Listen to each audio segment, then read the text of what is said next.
Hello,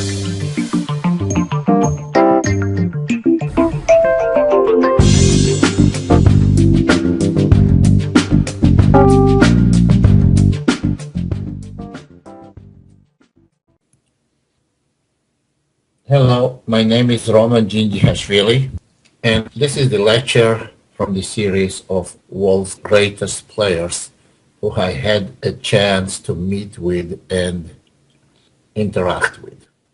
Topic of today's lecture is Mikhail Tal.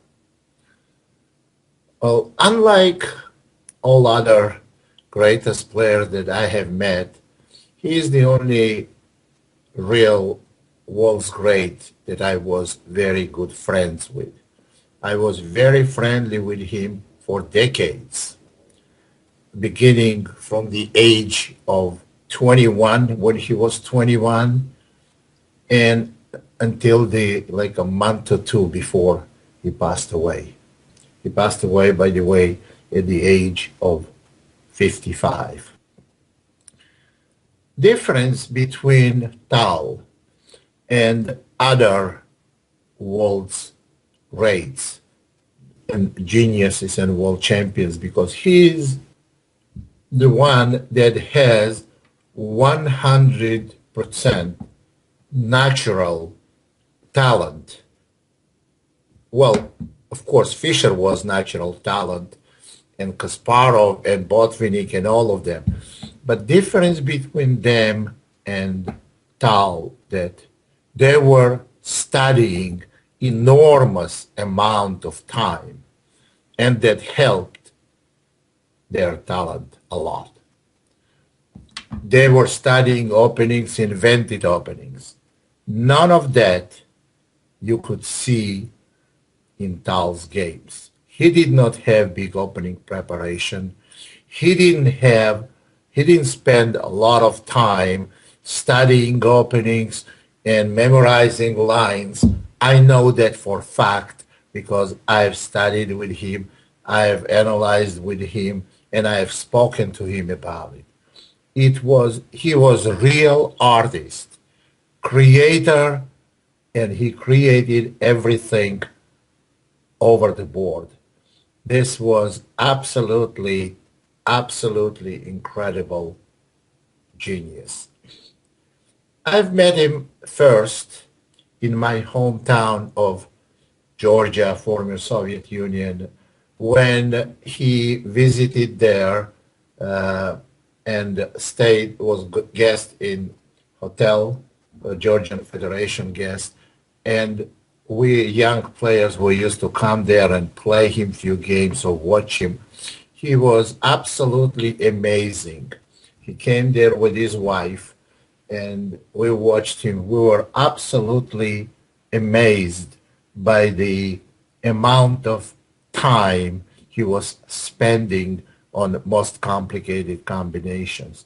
And his ability was incredible.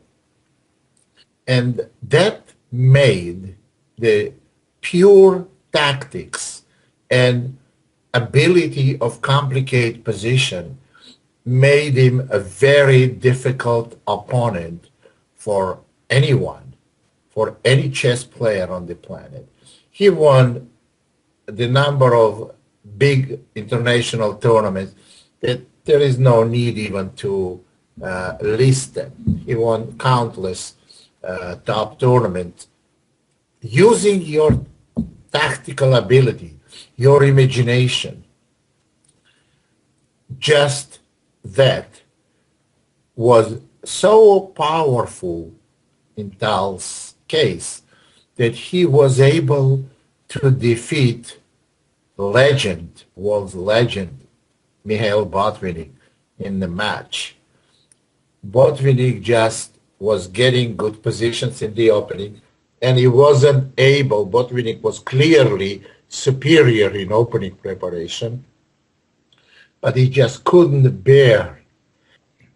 keep up with Tal's tactics.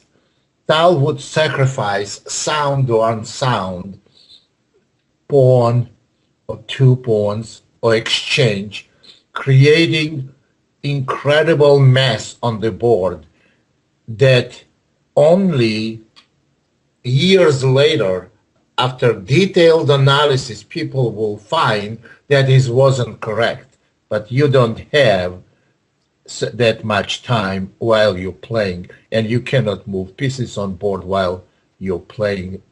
So no one could stand him messing up positions and coming every time on top. That's how good he was. And there was, like we remember, there was a Beatlemania. That's how it was in chess world, Tal mania. So everyone started copying Tal.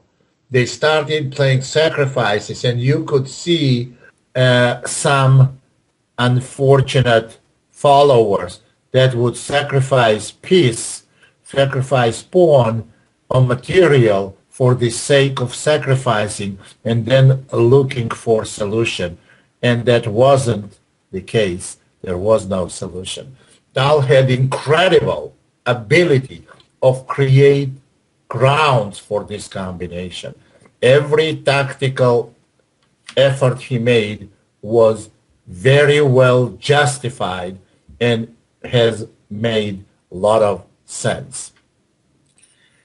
In 1958, at the age of 22, Tal played a game at the World Championship team tournament, and he played game against Bulgarian Grandmaster Bobotsov, who was a very strong player at that time. And he played a game that completely changed my views on number of values in chess. And I looked at this game maybe a couple of months after maybe a couple of days even, after the game was played in 1958. I was then 14 years old. And to this date, I cannot forget this game. I can replay almost every move by memory. It was such a great influence it had on me. Nowadays, when we analyze this game with powerful chess engines such as Rivka, and we look at that, of course, Rivka is skeptical about sacrifice, but at the same time, she doesn't give Tal's opponent decisive advantage. Game was increasingly interesting. D4, Tal is black. We have King's Indian,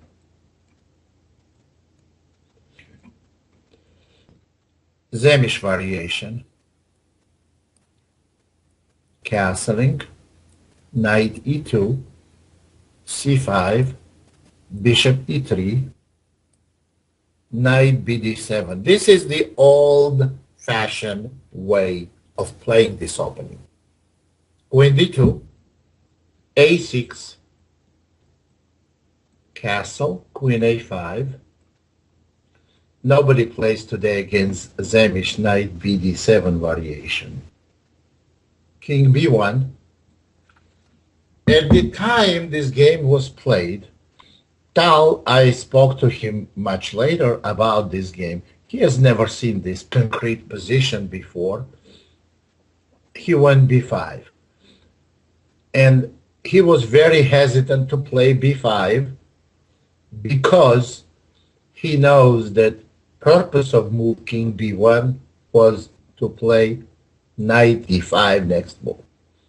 So after b5 and knight d5, he has prepared, he had in mind, and that's what he did. Knight takes d5. This is probably one of the most famous moves in the history of chess. It's a pure sacrifice of the queen. White could have kept some positional advantage by taking on d5, the knight. But who can refuse the queen? Queen takes a5, knight takes e3, and now we see that black has only knight and a bishop for a queen. But black has uncontested dark square bishop on g7. White doesn't have dark square bishop. This bishop is the key of the position, and that's what the queen was sacrificed for. Rook c1, and as you can see, this bishop won the game. Knight takes c4 was first. And, well, queen e1 probably was the best choice, but then after c takes d, now black has two pieces and two pawns for the queen. Powerful protected pass pawn in case of e5, two minor pieces, and potential of d3. Black has already serious compensation. That's why rook takes c4 was played. B takes c. And knight c1. Rook b8. You see the target is b2 pawn. Bishop takes c4. Knight b6. Bishop b3. And bishop takes d4. This position, in my opinion, already difficult for white. They are not going to be able to stop black from playing c4, and therefore b2 pawn will be exposed on b file by rook on b8 and bishop on d4. White has some very serious problems. Queen d2, temporarily stopping c4, because queen will take. Bishop g7.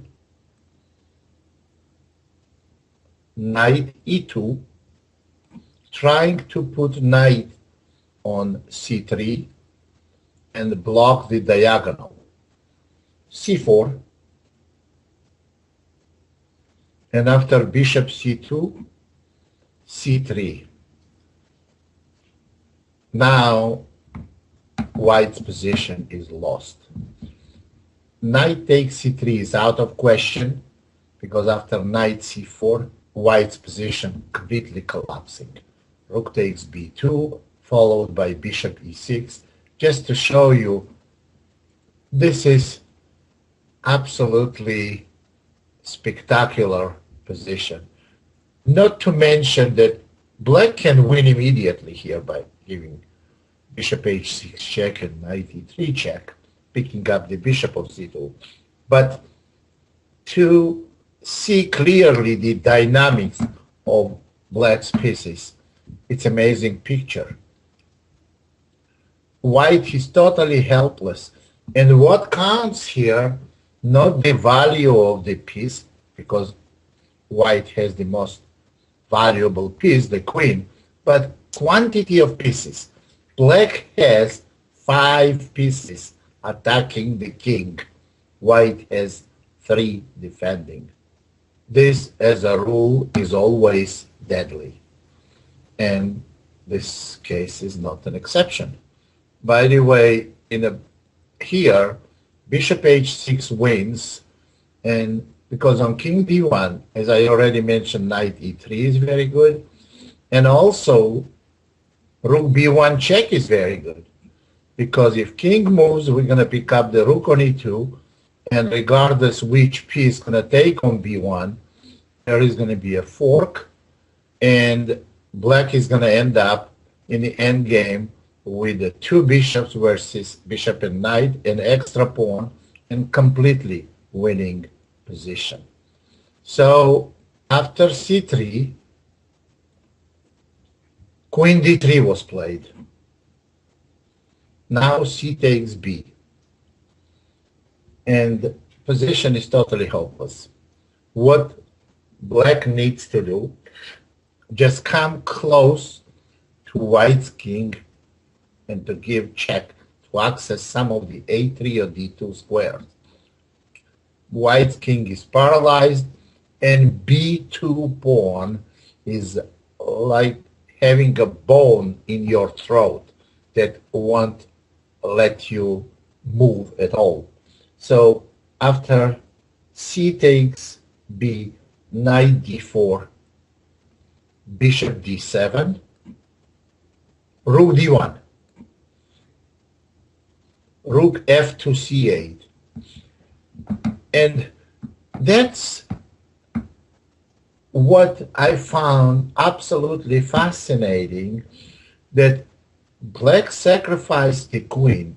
It's hard to imagine that you can get this much activity. If somebody gave you two rooks, two black rooks on b8, c8, two black bishops, and two knights, if somebody gave it to you in your hand and you holding those pieces in your hand and you are told to put these pieces in the best positions you can put, most active positions, of course it's very difficult to place them any better than we see now. The game is practically over. Rook d1, rook fc8, and bishop b3. Here comes the knight. Knight c3 is traveling. This is forced. Bishop takes. Knight b3. Rook c3. Queen takes a6. Bishop takes b3 ab. Rook c8. And it's needless to say that black just made it white here. That's what happened in this game.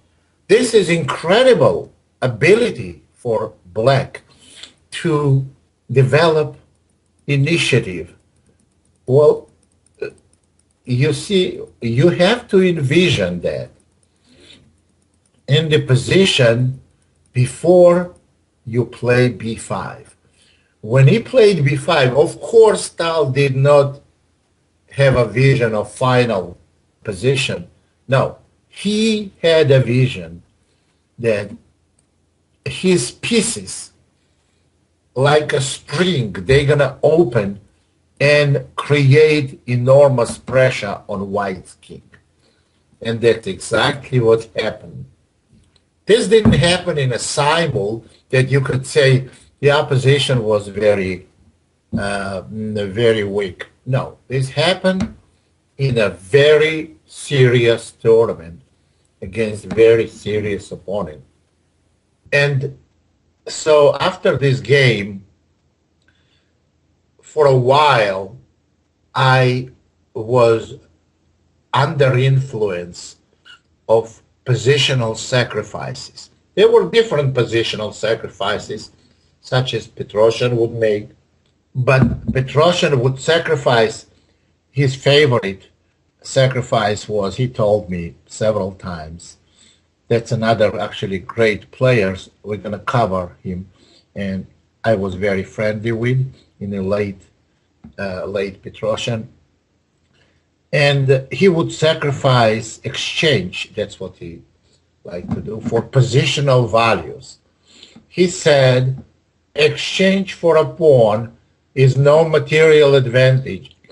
And if my piece is placed well, I can always create more than sufficient compensation. He proved it countless times. Tal, however, would sacrifice material for dynamic play with a good possibility for developing powerful attack. And this game was, I think, one of the best games I've ever seen. Best games, not because it was so brilliant and so flawless, no. Best games from learning purposes and for seeing some unorthodox position and how they played. I was very impressed with this game. And as I said, it's still very fresh in my memory. So we saw incredible vision of Tal for initiative. He could see initiative well before it starts developing. And this game, the great example of it.